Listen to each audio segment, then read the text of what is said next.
am Amy Vetter, and welcome to the Breaking Beliefs podcast. This valuable time is for you to pause in your day and go on your own self-journey. Discover the beliefs that are holding you back from living your best life at work and at home.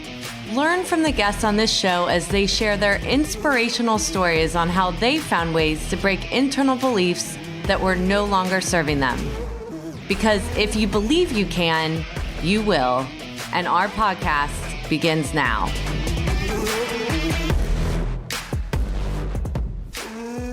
Welcome to this episode of Breaking Beliefs, where I interview Donny Shimamoto, a CPA, CITP, CGMA, and founder and managing director of IntrapriseTechKnowlogies, a CPA firm focused on helping nonprofits, small businesses, and middle market organizations leverage strategic technologies.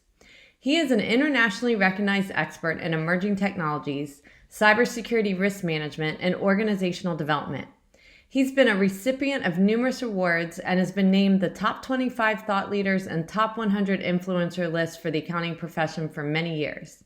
He can be seen speaking and giving webinars around the US and internationally.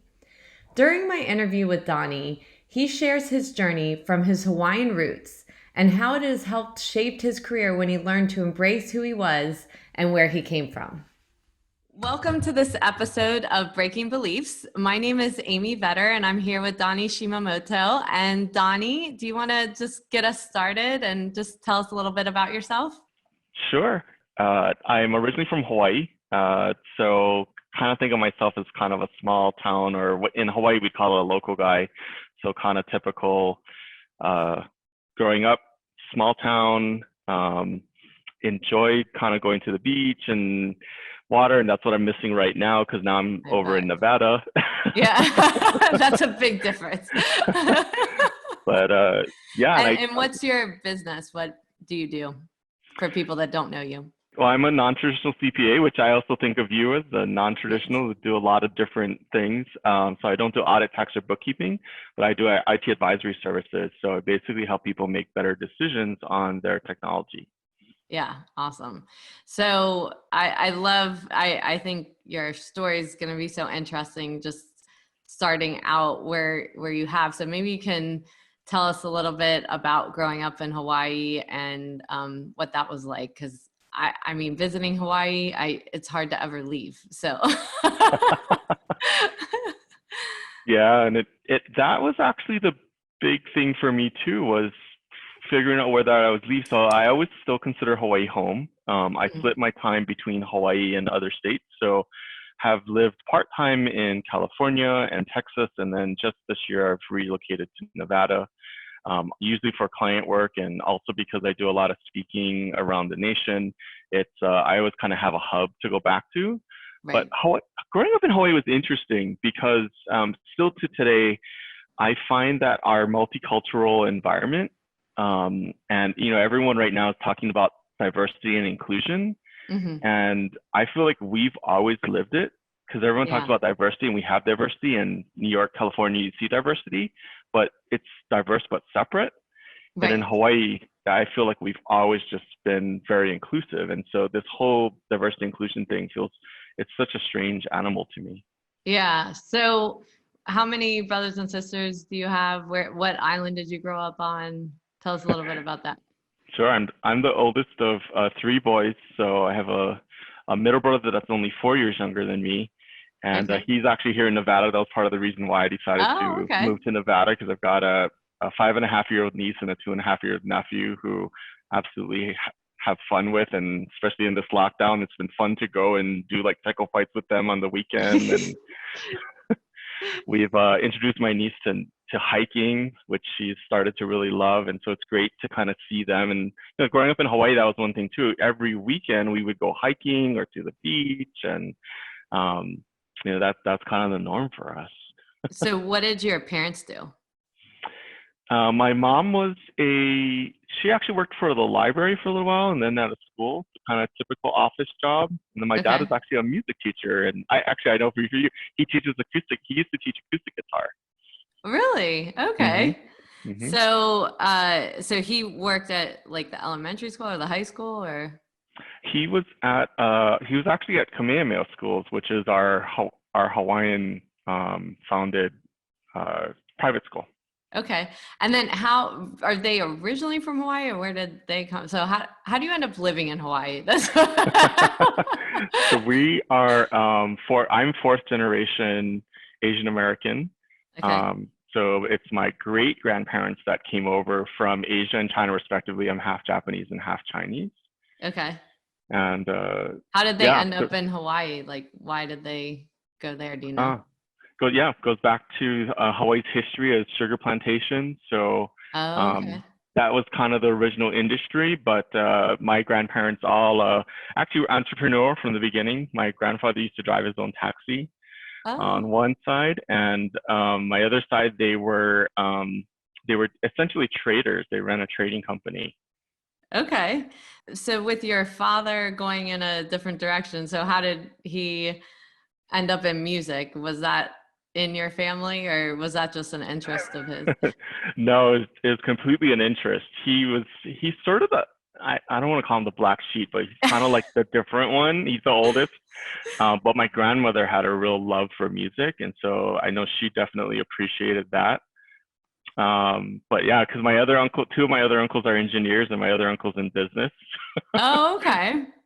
So where did you start learning that you wanted to be in business? Because your parents have a much different background than you. Yeah, that actually came really early on. So technology actually was something one of my aunts introduced me to. Well, my dad and my aunts. I had like Okay. the Commodore, what was it, Commodore 64 or something like that. And I used to do programming that my dad had bought the computer and my aunt had bought some other stuff to teach me programming. So did that from maybe like 7 years old. Oh, And wow. then, yeah, and then I discovered accounting in high school and I absolutely loved it. And so kind of saw accounting from there and I've been the blend of the two ever since. So what did you like about accounting? Accounting, I think because it has rules and there's an answer. Uh-huh. Everything balances in the end, or at least Yeah, that was my original perception of accounting. But yeah. now, doing what we do in advisory work, now we're working with risk and ambiguity and controls Right. and assessment and perception and judgment. And that's actually what I really enjoy. So I'm just guessing your father and your aunt thought it was important for you to go in a different direction to start teaching you that at 7 years old. How does that even happen? I think our family as a whole just really believed in learning because even my grandmother, I would spend a lot of weekends at my grandmother's house and she would always have me doing some type of math, something, and just kind of teaching and learning different things. And one of the things, kind of going back to some of the diversity inclusion, it was somebody else actually told me they were like, wow, all of like my brothers and I are all very independent and we're all not afraid to be whoever we are. And Mhm. so that was where it was something instilled, I think, through the family that it was just, even though it's different, like I said, my dad's kind of different. I was different from my parents, or actually, yeah, I only have the one uncle that's in business. It was like whatever you want to be, and that's not just ourselves, but all of our cousins and everybody. It's like you're free to be who you want to be. Yeah, it seems like a very accepting, encouraging environment. So you go to business school. So you majored in accounting or accounting and technology or Yep, I was a double in accounting and MIS. I almost did a minor in computer science as well, so did a little more of the geeky stuff and too. were you in Hawaii in college or did you go to the US? Okay. I was I was in Hawaii, yeah, because I knew I wanted to be in Hawaii. So while I had friends that went away, I stayed in Hawaii so that I could build the network that I wanted to build. And even I ended up working with PwC, right, the largest global or Coopers and Hmm. Lybrand originally. And I still stayed in Hawaii with that because again, I knew that that's where I wanted to be and be able to have that build that network. Yeah. So how did you make the leap to the US? So when you, well, I mean, it is US, I understand that, but Yeah, there's a mainland. big We say difference. mainland. Mainland, okay. Yeah. So, because I think that's a big risk and shift. So you created a network in Hawaii. when you graduated. Was it with PwC you started traveling, or how did you start expanding beyond where you grew up? Yeah, so through PwC, I always had traveled to the mainland or to California specifically. I reported to the San Francisco office and later reported to the Virginia office as well, because they had me as part of a large consulting project where we were working for the Navy. And I actually got to go on an aircraft carrier for like a week. Yeah. Definitely never want to be in the military after that, but it was interesting to see their life. Things they don't tell you when you're in accounting school, like where you end up. Yeah. Yeah, so it started off with that, but I've always loved traveling. And I know I get that from my grandmother because she did too.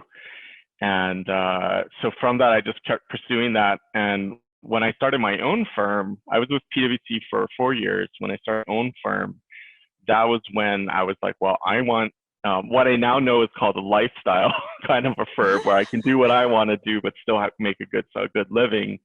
And eventually I volunteered for like the AI CPA committees because I thought, oh, you get free travel out of it. So I started doing that. That's funny. So when you leave PwC, I mean, so you're young, starting your own firm. I was 25 when I started my own firm. Okay. So what did you do to, like, two parts? How did you have the confidence to do that? And how did you know you were going to get enough business, leaving to start your business? I actually think I was really lucky. So I had a client that I started with in PwC, and when I left PwC, I actually went to an IT systems integrator. And with them, well, that was where I learned I'm definitely an accountant, not an IT person, because I just could not handle the way they operated. It was disorganized, and I liked the structure and the rules and kind of the discipline that accounting has. Right. And through that, I think I really started to see, wow, there's actually a great blend of the two. And so I left them, and as part of leaving them, I actually went back to this client that I had worked with at PwC, and I said, hey, I'm thinking about going on my own. And they said, oh, we were just about to contact you because we wanted to move a bunch of our services over to you. And I said, well, if I go on my own, will you still do it? And they were like, yeah, sure. And that's awesome. Where we started. Yeah. Yeah. So what services did you start with? We were actually doing business analysis. Wasn't called that at the time, but we do a lot of business analysis and application development, because that's my background in the IT side, is programming and helping different systems work together. And actually, that client, I'm really proud to say it's 23 years later, and since when I started working with them PwC, and I'm still working with them today. Wow. So what do you think you learned at PwC that helped you in starting your own practice? Was there anyone you looked to there for guidance or knowledge that helped you figure it out for yourself? I think it was more foundational skills. And we, at that time, were pegged as one of the large Navy project we were on was pegged as one of the first knowledge management areas. And so, or knowledge management projects. And so it was this combination of business process redesign, technology enablement, and then the actual knowledge piece, which was capturing procedures, making improvements therein, but deeper kind of cultural change as well. And so when I look back at it, I was like, wow, we were really at that point doing digital transformation, which is the area that I focus on now. Yeah. So when you talk about diversity in Hawaii versus here, did you immediately start noticing that when you came to the U.S. or the mainland, sorry, to start working here? I'm going to say no. And that's one of the things, that's why the diversity inclusion thing kind of baffles me often, is because I don't feel like I'm different. Even though everyone around me may look different, I don't feel like I'm myself different. And it wasn't until all this diversity and inclusion thing started coming up when I then started to look around the room and I'm going, wow, I'm the only Asian in the room. And so that made me feel it, but it's not unless it actually comes up that I'm like, I feel like I'm different. So Right. Yeah. And has that changed anything in the way that you work with people or mentor other people?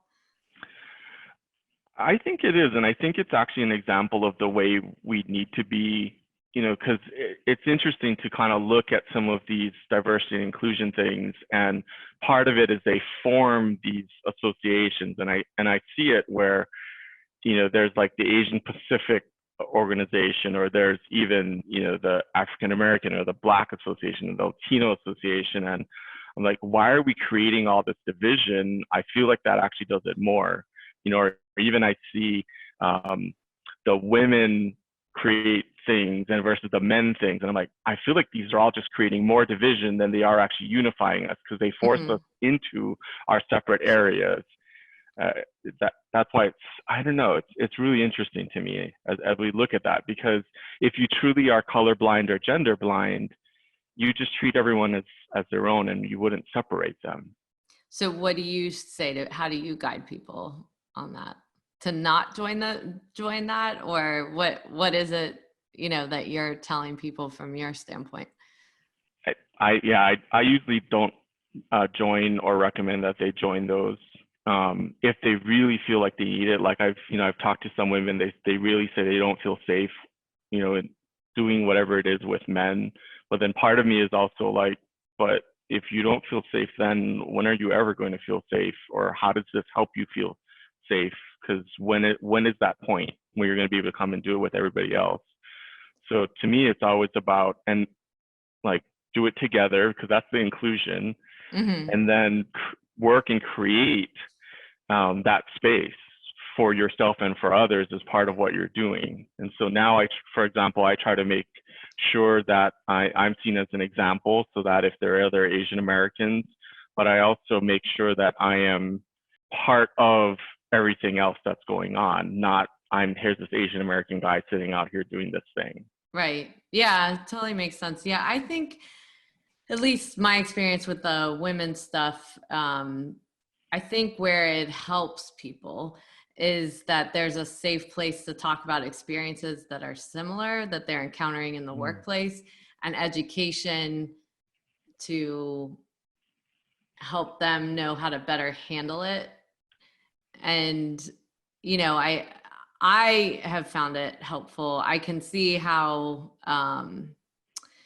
it can also, it depends how, just like anything, I think it depends how, if that ends up being the only place that you'll go. Like if you're there to be empowered in order to work in the general environment and make a mark, in the general environment, then it's really helpful. I think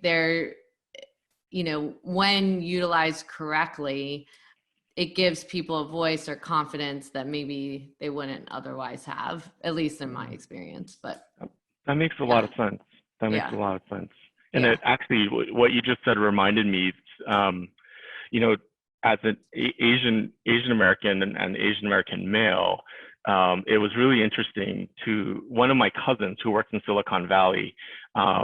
He mentioned that he said, read Lean In, right? It's from Sheryl Sandberg. And he said, instead of female, insert Asian American in there. And it actually applies a lot to us.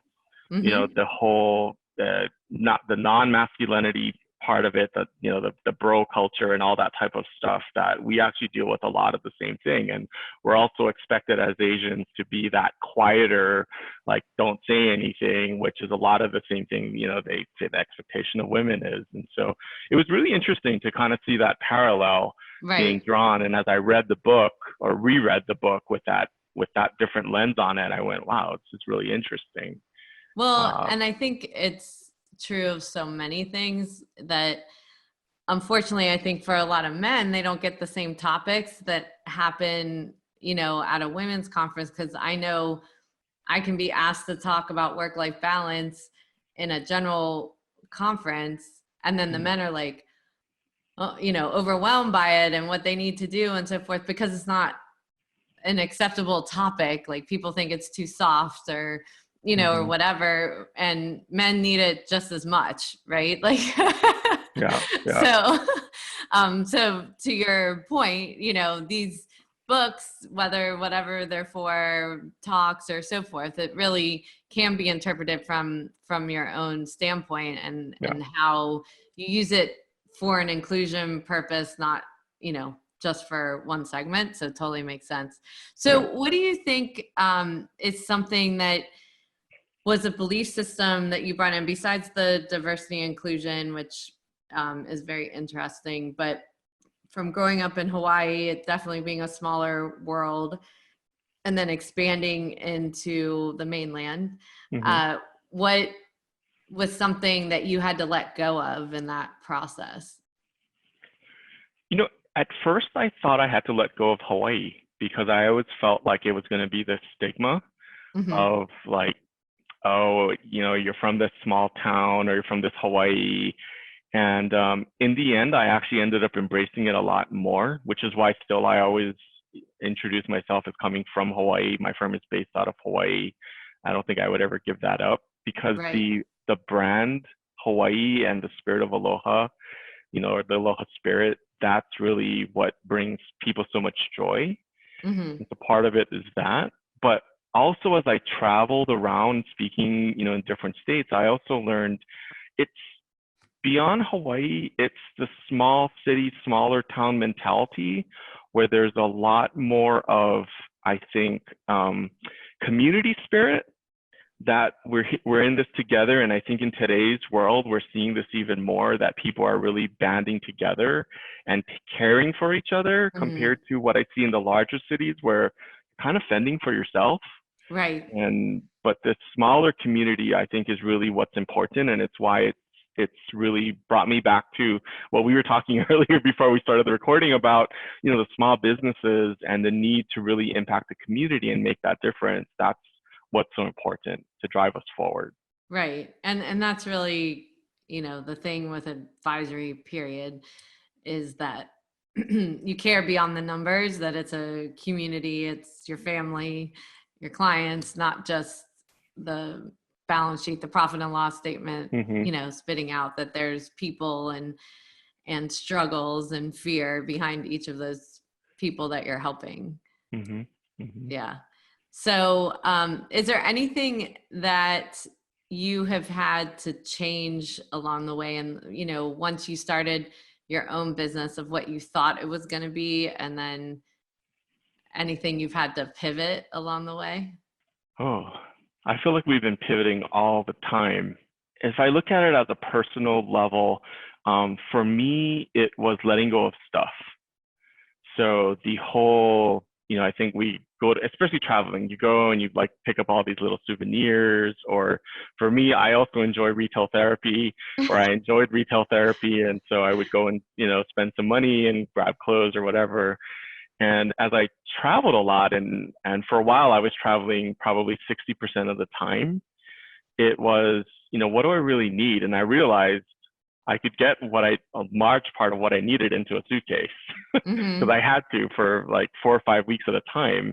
Right. And it started to become, well, what was really important? What did I really need? And so I stopped buying all the additional things. I stopped buying a lot of the little souvenirs because it was sitting on some shelf or still in the package back home, and I wasn't even there. Yeah.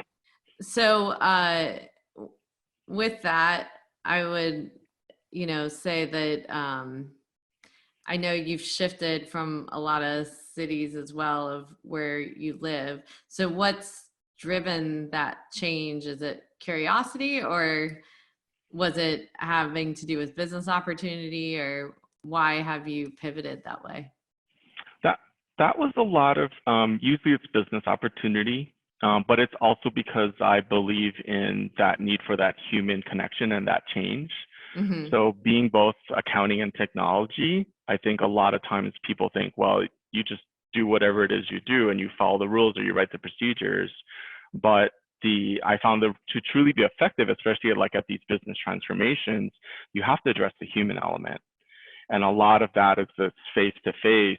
And the ability to talk and interact and to coach someone through the change and to be able to sit there and listen to them, which as much as I love these virtual ones, it's definitely not the same as being in that room with that person right. and having those conversations.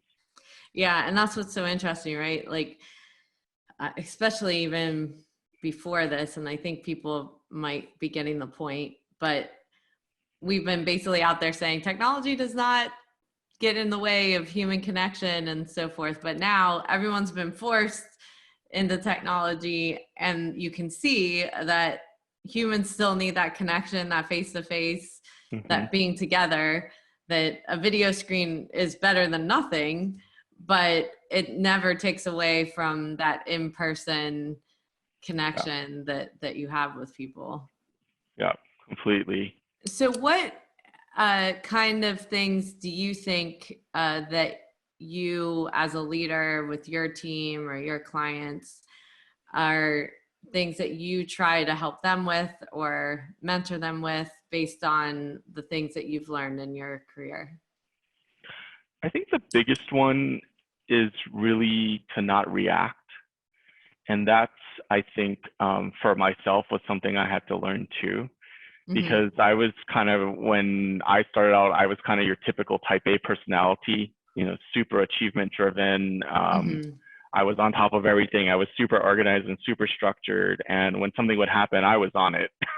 Right. Both from a, like, I'm jumping on it, I'm going to take care of it, as well as a, let me go and run interference. And I remember that, on that big project, I actually had my manager come and he goes, you can't quite approach it like that.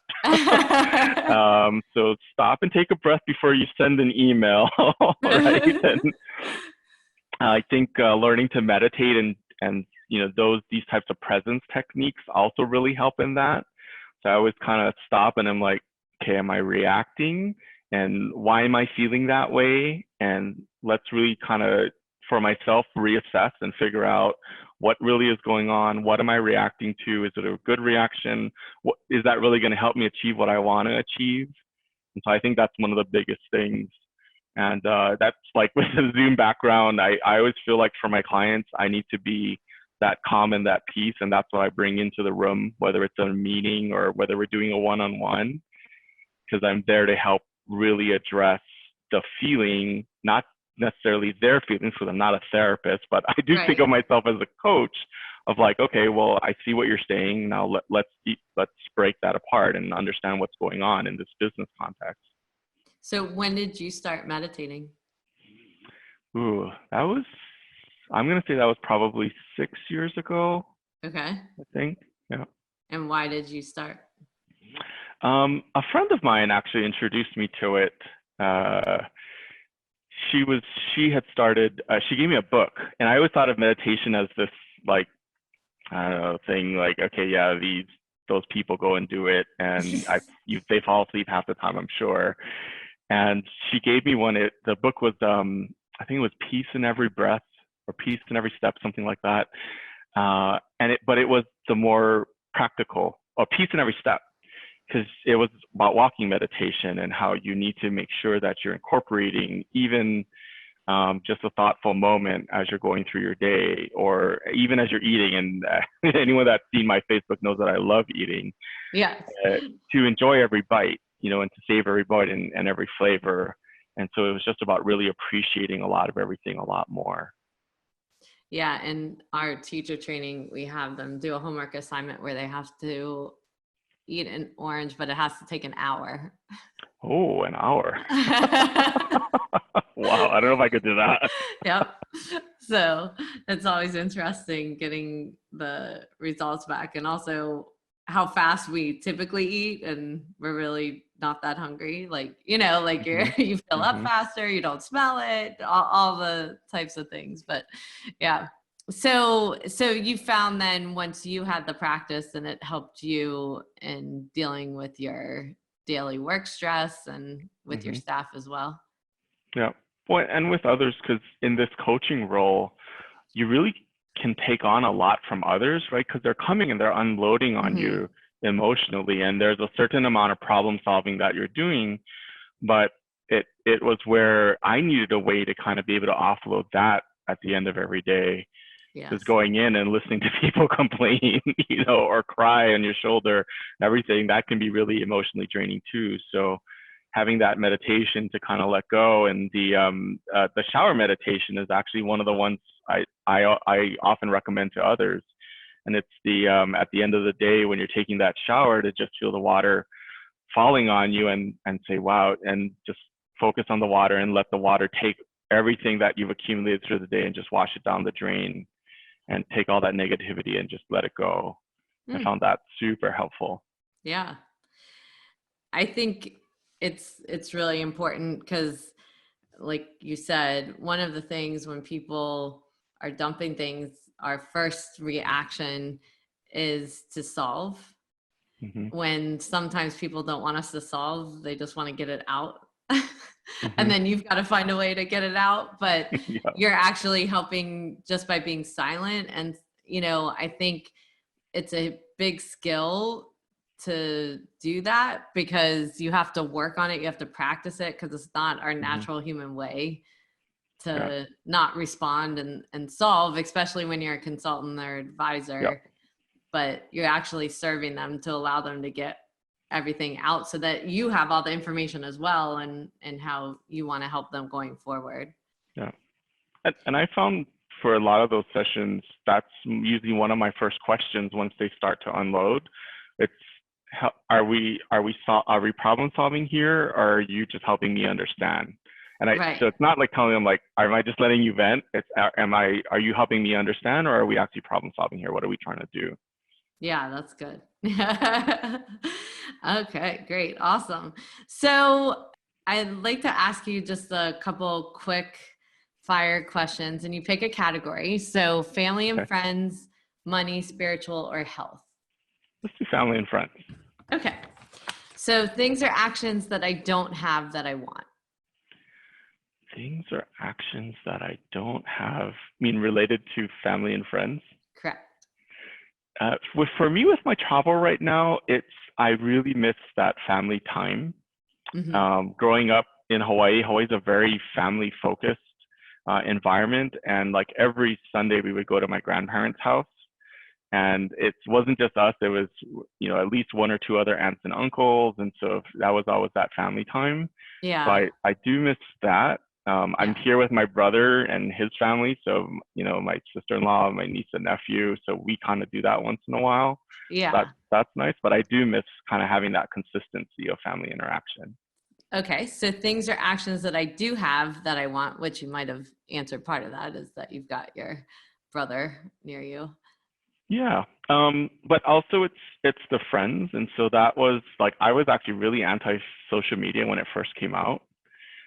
But I realized that it was a way to stay in contact with friends, especially in not just like my close friends, but all of my accounting CPA friends, people that I meet. So using Facebook to kind of bridge that gap and stay abreast of what everyone's doing. And so I use it as that now. Yeah. Okay. So things or actions that I don't have that I don't want with my family and friends. That I don't have that I don't want. Actually, so when my grandmother passed away, she passed away first. I realized how lucky we were as a family, because we actually all got along. I had seen how other families started fighting about, what's going to happen and who got what. And that was definitely one of those I was like so thankful, because my uncles all got along, and my uncles and my dad all got along. They all agreed on stuff. It was really easy for us to move forward as a family. That's awesome. All right, last one. So things or actions that I do have that I don't want. That I do have that I don't want. Ooh, that's a hard one. So what am I getting rid of? Yeah. Essentially. Yes. Wow, that's an even tougher one. Like to challenge you. I think one of the things I'm learning is the whole vulnerability piece. And I think even that with family, because for me, being an oldest, right, so the oldest in my family, and I'm also the oldest grandchild, And so I always feel like I have to be in that position of strength and leading, and not just in family life, but in work life as well. So learning to show more of the emotion and the vulnerability around what's happening and sharing more. And I'm also an introvert. You probably can't tell from this interview because we're talking a lot. But kind of overcoming that and being able to be more open. Culturally as well, Japanese tends to be a very, especially the male, they talk about this samurai male, which is the strong and quiet male. And so kind of growing up with that as sort of the role model. That's the thing I think I'm trying to learn to let go of more, be a little more vulnerable, show a little more emotion. Yeah. Well, and I think probably social media helps with that too, right? Where you can put stuff out there that you don't have to say to someone's face, or that, like I have seen your posts the past weeks just about the downturn in the businesses and stuff like that. That's hard. And, you become more human. And that was part of the value that I saw, because I would never want to do that with a bunch of people. Like I would never want to have that conversation. That would be completely overwhelming, even if it was 3 or 4 of my most closest friends. But to be able to put that out there and vent it, and then the show of support that came back, and I'm feeling it, so I'm going to stop myself from crying. But that show of support that really came back was just like overwhelming, and it really made me feel like, wow, we can get through that. And so that was a great lesson learned of like, yeah, I want more of this, and showing that vulnerability again, especially as a male, it's super powerful, and you can get that support that you need from others. Yeah. And that you realize you're not alone in what's happening. Like everyone's got something. They might not show it, but people are going through stuff, and when you can know there's other people going through similar stuff, you can help each other. I know through a lot of the changes over the last couple months, even just being transparent with my staff and having them come up with ideas and figure out how to help, too, because everybody really in the end wants you to succeed. It's just, you can't do it alone. Yeah, that was actually, I think, one of the most powerful things I saw from that was, when we introduced it internally, the staff that we were even furloughing came back and they were like, thank you for being so transparent and helping us understand and explaining, not just the decision, but what you're thinking behind the decision. Right. And so we shared a lot of that with them. And then sharing that post out, I think if I had just kept it all in, it was really interesting to see some of my clients are on Facebook. I actually saw inquiries from email come back on them, and they said, we saw the post, we want this project to move forward. How do we help move forward? Or this other client reached out and said, I know we haven't been in touch, but what is our next steps? Because we were waiting on them to get some stuff done. So they followed up. And then I had others reach out. Yeah. And I had others reached out on private messages that said, we saw your post. We're going through the same thing. We want to help you. How can we help you get your name out there more? Because we know that there's other clients that would love to work with you. And these are people that were heads of groups. So they were like, let's bring you on and introduce you to our group and see if we can help you get some stuff going. So that's great. Yeah, the outpouring was definitely of help and support was overwhelming. Shows how important that was to be real. So that's awesome. So is there anything before we end our conversation today that you want to make sure that people leave with or take away from just what your belief systems are and how you've evolved over time? Ooh. I think you actually just said it. It's an evolution. And, even how I've shared that, I still feel like I'm developing and learning. And so even though like I started off at 25 kind of on my own route, here I am almost 20 years later, and I still feel like I'm learning and evolving. And so it's to just never stop learning and never stop learning more about yourself and your beliefs and what beliefs it is that you have to break. Yeah. Well, great. Well, thank you so much, Donny, for being on and sharing your story. And I'm sure people will have a lot of good takeaways to take back into their world. Thank you. Oh, thanks for having me. This was fun.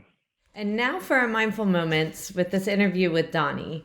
And to begin, I think it's so important to reflect on where we came from. And that is one thing Donny definitely strung through this entire interview, of how his Hawaiian roots actually was something that originally that he thought he was going to have to let go of when he came into the mainland and started to work with companies outside of Hawaii, but soon found that that community spirit, that small town feeling, is what created an experience and relationship with his clients and staff that was really unique. I think many times we look at our past and think we need to shed it, or might be thinking that there's a better background than what we have and so forth. And it's important to look at what's great about us and how we were brought up and what things that make us unique, so that we can stand out from the people around us. If we all are offering the exact same thing and trying to go about business in the exact same way, our experiences are not differentiated. And I think that really came through with the amount of support that he had from his parents, his grandparents, all the generations that he grew up with, but watching them thrive in other careers and how he was able to take that knowledge of education and bring it into that business side as well, and coming into technology and stringing it all together in his career. Many times when I speak to college students in accounting or starting out in their careers, they're looking at exactly what the next role is and how they begin. And we all have to start somewhere. But I think what's interesting when you watch people's journeys, whether it's the people I interview, my own, and so forth, there's so many pivots along the way, as long as you're open to the opportunity. And when you start realizing where your strengths are and your personality, which he definitely did, that he saw that because of that community feeling, he knew how to build that into his business and his clients.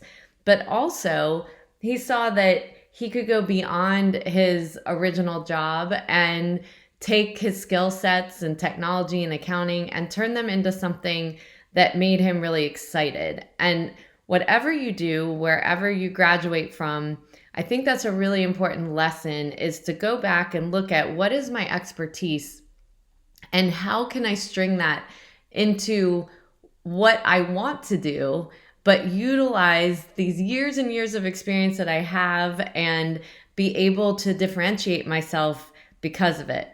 When we talked about his journey, he really started talking about his own pivot and understanding that, you know, he was very competitive. Not that he's not a competitive person, but in order to really make the shift that he needed in his career, he had to start letting go of the small stuff and understanding in his personal life how to do that, as well as his business life. And I think a lot of times we look at those things separately, but if we aren't living our lives personally the way that we want to live our life professionally, it's very hard to do either the way that you'll feel satisfied. So getting to that point of being able to get to that element of just understanding yourself, understanding how not to jump too quick, how to understand that if you're a driven person, to stop and take a breath, like he talked about. And part of what helped him get there was through meditation. And when we talk about meditation, a lot of times meditation can be a scary topic for many because we're alone with ourselves, we're still, but really it's a way to observe what's going on inside of us and understanding why we're feeling the way that we're feeling and be able to let it go. And that's really what it's about. It's not about shutting down your brain and not thinking. It's actually observing how your brain works and what kind of shifts that you can make so that you can feel calmer, you can feel more peaceful, no matter if you are at work or at home. And he had some great tips, one of them being a walking meditation, a shower meditation. So definitely go back and listen to those if you missed that. And I think another important piece of that when we talk about building relationships and community was a couple questions that he brought up, that when he is talking to a client or coaching a client, that a lot of times those clients don't want a solve. They just want to talk. They need to get it out of their system. And to make sure that you're delivering the value that somebody wants, he had two questions. And the questions were, are we problem solving, or are you helping me to understand? And I think that's a really clear delineation so that we provide the value back that somebody wants, not what we think that person needs, but actually what they want out of the relationship with us. And that is really helpful when we go about trying to develop these advisory relationships, consultative relationships, being more proactive with our clients and customers, that we think about what do they want and how can I help them solve so that they feel like they got the value that they wanted from the relationship that they're in with me, and that when they walk away, they feel that they are better for it. Thank you for taking the time out of your day to listen to the Breaking Beliefs podcast. I hope you will take a moment to pause before entering back into your day to reflect on this podcast and note 1 to 2 actions you are inspired to do from today's conversation that you could incorporate into your life. To read the full blog and listen back to this episode or any other, you can find them at www.amyvetter.com/Breaking Beliefs podcast and related videos on my YouTube channel. For daily inspiration, follow me on Instagram, Twitter, Facebook, and LinkedIn at Amy Vetter CPA. I hope that you will choose to like this and subscribe to this podcast on iTunes, Spotify, and more, so that you can join us for more inspiration on our next episode.